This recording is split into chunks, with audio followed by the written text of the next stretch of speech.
Perkenalkan, nama saya Punirum Korel. Saya dari kelas AB, Manajemen 2017. Di sini saya akan membahas karakteristik dan manajemen keputusan. Jadi di bab ini terdiri dari yang pertama, definisi karakteristik, dan yang kedua, karakteristik pengambilan keputusan dan pengaruhnya bagi perusahaan, dan yang ketiga, tipe pengambilan keputusan. Jadi yang pertama, definisi karakteristik. Karakteristik adalah sesuatu yang tumbuh sejalan dengan waktu yang telah menempuh serta membentuk sikap seseorang yang selanjutnya memberi pengaruh pada setiap keputusan yang dibuat oleh orang tersebut. Jadi contohnya itu kecerdasan. Dan yang kedua, karakteristik PK dan pengaruhnya bagi perusahaan.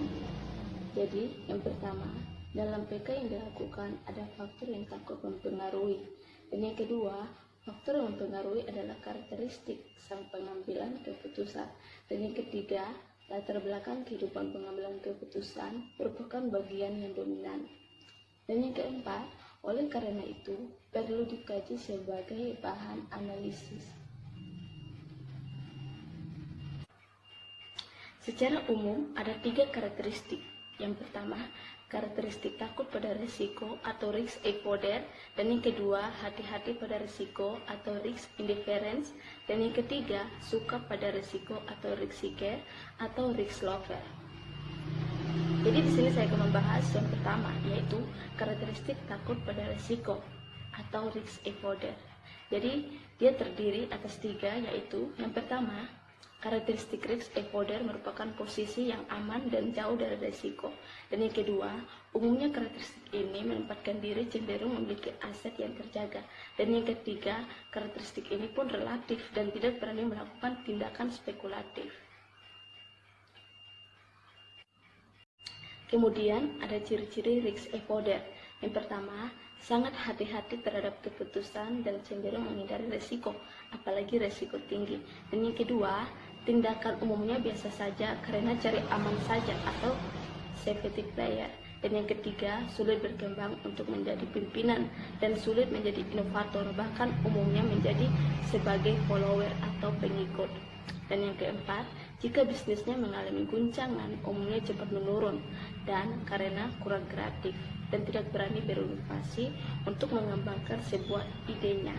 Dan yang kelima, investor yang memiliki karakteristik ini umumnya lebih menanamkan dananya di obligasi dan tidak pada saham. Kemudian selanjutnya ada kurva risk avoider. Jadi yang pertama, kurva sifatnya penghindar risiko, maka kurva akan selalu berada di sebelah kiri atas garis netral atau garis titik-titik. Utilitas berbentuk cekung atau konsep. Dan yang kedua, di tahap awal menjauh dari risiko dan selalu berusaha keras dengan keuntungan atau return on investment. Dan yang ketiga, namun karena selalu menjauh dari risiko, maka dalam jangka panjang membawa persoalan pada penempatan diri yang tidak terbiasa dengan menghadapi risiko.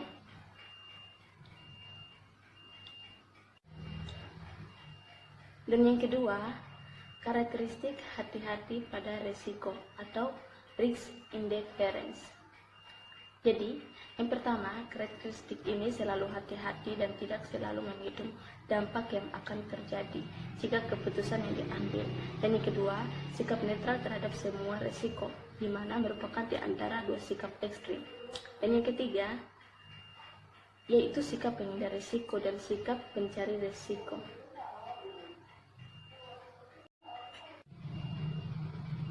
Kemudian ada ciri-ciri risk indifference. Yang pertama, menilai uang seperti yang tercantum atau as its face value yang umumnya tidak menjaminkan asuransi apapun. Dan yang kedua, setelah keputusan diambil, umumnya tidak akan mengubah keputusannya begitu saja. Dan yang ketiga, kalangan profesional atau pebisnis menyebutnya dengan cenderung tipe peragu. Dan yang keempat, selalu berusaha menjaga image di mata publik dan berusaha untuk pencitraan diri yang stabil. Dan yang kelima, keputusannya penuh analisa yang mendalam, memikirkan jauh ke depan, eksternal dan internal sebagai keputusan yang dianggap bijaksana namun lambat atau terlalu lama diputuskan. Dan yang keenam, sikap netral terhadap risiko hanya pada jumlah uang tertentu. Sebagai contoh, adanya perusahaan besar tanpa asuransi. Selanjutnya yang ketiga, karakteristik suka pada risiko atau risk seeker atau risk lover. Yang pertama, karakteristik ini adalah tipe begitu suka pada risiko karena anggapannya semakin tinggi risiko maka semakin tinggi pula tingkat keuntungannya.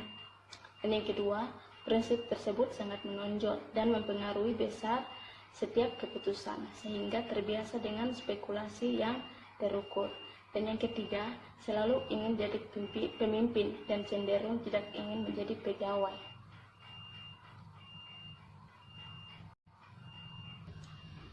Kemudian ada ciri-ciri risk seeker. Yang pertama, mental umumnya selalu ingin maju dan tidak senang dengan kemapanan dan selalu mendobrak keadaan yang menonton.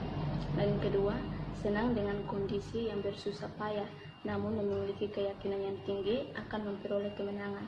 Dan yang ketiga, suka dengan tantangan dan tidak menyukai berpikir statis. Dan yang keempat, sangat menghargai proses karena proses dianggap kekayaan dalam membentuk keyakinan. Dan yang kelima, dengan proses akan memiliki referensi dalam mengambil keputusan.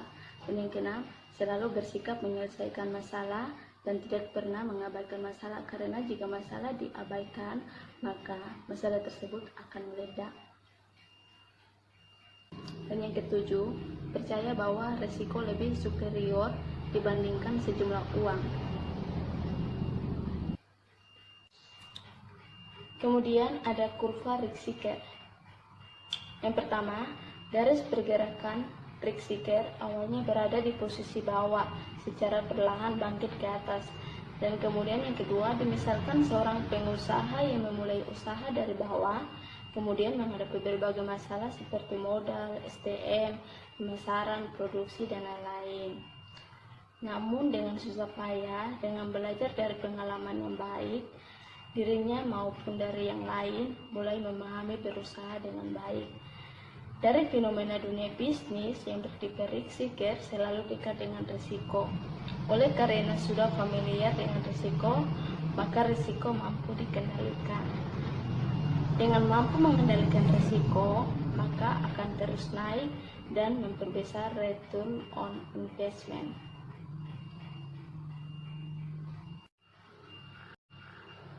Jadi, kesimpulan dari ketiga karakteristik ini, mungkin karakter ini seeker adalah yang paling begitu mendominasi jika dilihat dari segi kedekatannya dengan risiko. Namun, bukan berarti mereka yang lain tidak memiliki kelebihan, tetapi jika dikaitkan dengan ruang lingkup aktivitas bisnis mereka, dengan latar belakang mental, risk seeker cenderung lebih berani dan tegas daripada yang lain.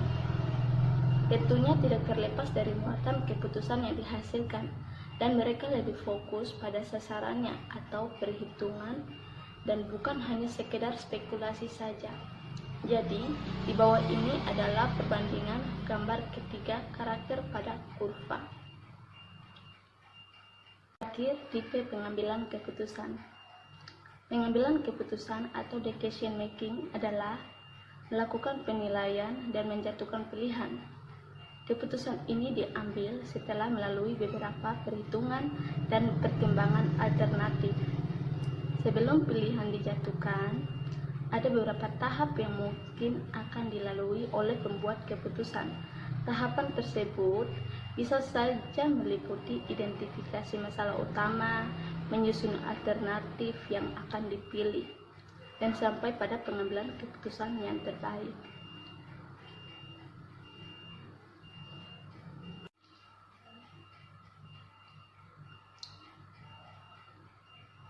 Kemudian, keputusan ini dibagi menjadi 3 tipe, yaitu 1.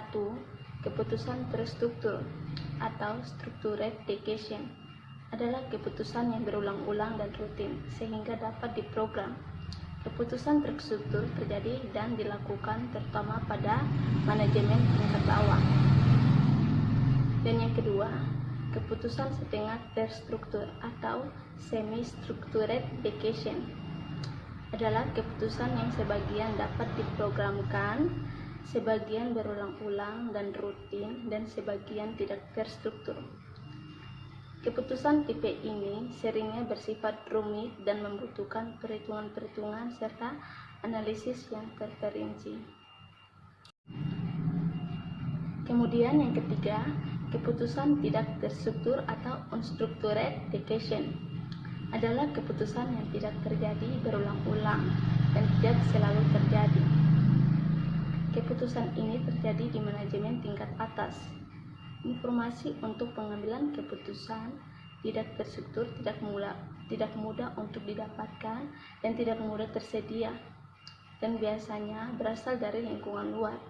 Pengalaman manajer merupakan hal yang sangat penting di dalam pengambilan keputusan dan tidak terstruktur. Karena itu, seseorang yang mengambil keputusan dalam memutuskan suatu keputusan dipengaruhi oleh berbagai jenis tipe.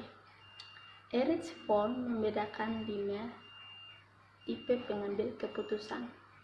Yang pertama, tipe ketergantungan. Jadi, tipe ini yang tidak memiliki pendirian yang tegas dan hanya tergantung pada orang lain.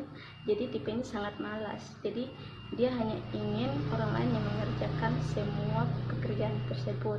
Yang kedua, tipe eksploitatif. Jadi, tipe ini adalah seseorang yang mengeksploitasi orang lain dan lebih mementingkan orang lain dibandingkan dirinya sendiri. Dan yang ketiga, tipe tabungan. Jadi tipe ini lebih cenderung menabung atau menyimpan idenya sendiri untuk perkuat posisi dirinya di dalam sebuah perusahaan dan tidak bersedia sharing informasi ke orang lain. Dan dia lebih tipe pelit dibandingkan tipe yang lain. Dan yang keempat, tipe pemasaran. Tipe pemasaran ini mengambil keputusan cenderung atau menjual dan membagi idenya kepada orang lain, dan dia ingin lebih. Dan yang kelima, tipe produktif. Jadi tipe ini penuh dengan inisiatif dan kreatif.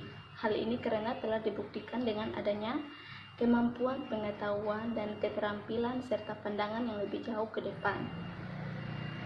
Sekian dan terima kasih.